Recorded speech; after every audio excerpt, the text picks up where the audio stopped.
Standard में अगर होंगे तो आपको क्वेश्चन पेपर 8 स्टैंडर्ड का नहीं मिलता, 6 का ही मिलता है।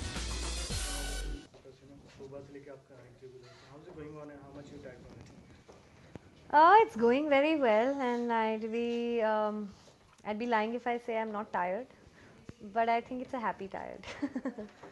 ऑलरेडी इतने सारे हिट हो चुका है तो like do you think feel good because tied होने के बाद भी इतने सारे गुड न्यूज़ मिल रहा है बिकॉज बहुत सारे कमेंट आ चुके हैं प्रोमो से लेकर I think today film की जो promotions है, it's almost like a part of film making. तो it's as important as making the film.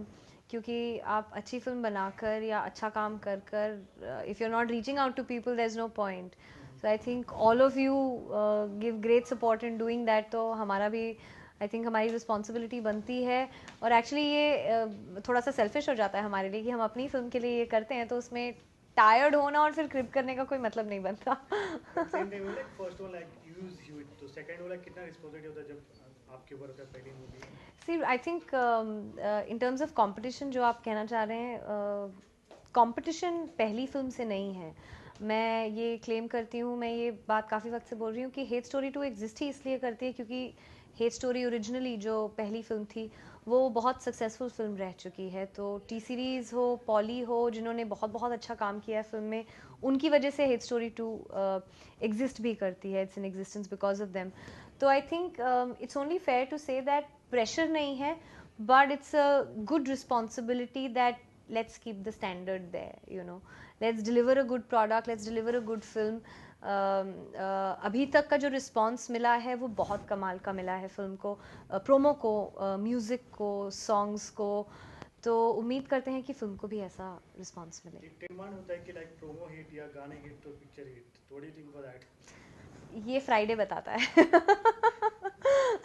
Hopefully it should convert, but it's important that जब फिल्म देखने जाएं लोग, तो जो प्रोमो ने उन्हें प्रॉमिस किया है उससे एटलीस्ट उतना एट पार या उससे एक स्टेप बियॉन्ड जाकर वो थिएटर से बाहर निकले, that our moneys were worth it. You know, we came to watch a good film, हमने अच्छा काम देखा, हमने अच्छी फिल्म देखी, अच्छा म्यूजिक देखा।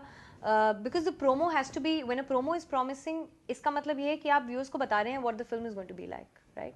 सो if the promo is being like, then अच्छी बात ये है दैट रिकॉल वैल्यू बहुत है प्रोमोज की, जो मुझे रिस्पॉन्स मिल रहा है।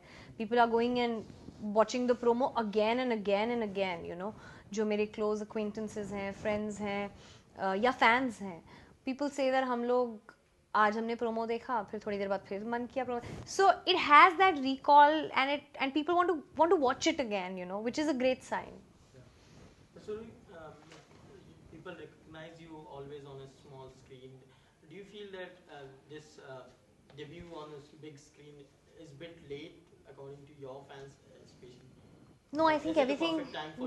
No. I think I've जो स्मॉल स्क्रीन की आप बात कर रहे हैं, मुझे स्मॉल स्क्रीन पे लास्ट स्टिंट अपना करे 3 साल हो गए हैं। The last I did was 2010 end when I hosted Comedy Circus का एक सीज़न मैंने होस्ट किया था, और उसके बाद मैं 3 साल से गायब हूँ पंजाबी फिल्म्स करने में। So it hasn't been late for me, rather I've been able to give hate story to, according to me, what I've been able to give to the character only because of the experience that I've got from the kind of films that I've done.